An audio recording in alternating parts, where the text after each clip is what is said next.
ஏண்டிமா என்னாச்சு? இன்னைக்கு தலைக்கு ஊத்துறனாலா? ஆமாம்மா, அதான் ரொம்ப வலிக்குது. சரிம்மா, அப்பனா நீ ஒரு குளியல போட்டுட்டு பேசாம போய் ரெஸ்ட் எடுமா, போய் தூங்கு போ. அத்தை, என்னடி காலங்கத்தால சமைக்காம வந்து இங்க நின்னுக்கிட்டு இருக்கற? அத்தை, நானு தலை மாத்தி ஊத்திருக்கேன் அத்தை, அதனால வயிறுலாம் ரொம்ப வலிக்குது. இன்னைக்கு ஒரு நாள் நீங்க சமைக்கிறீங்களா? ஐயே, தலைக்கு ஊத்திட்டு இப்படி நடுவுல வந்து நின்னுக்கிட்டு இருக்கற? வீட்ல இருக்கிறது எல்லாமே படிச்சிட்டு போறதுக்கா?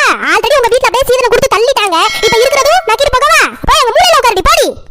இல்லத்த, நான் உங்களை கூப்பிட்டு பார்த்தேன், நீங்க வரவே இல்லை. அதனாலதான் நான் வந்தேன். போடி மட, போய் உட்காரு போ. அங்கிட்டு போய் மூலையில உட்காரு போ. எதெல்லாம் தொட்டு தொலைஞ்சியோ தெரியல. ச்சே, எல்லாத்தையுமே கழுவுன இப்ப. ஐயே,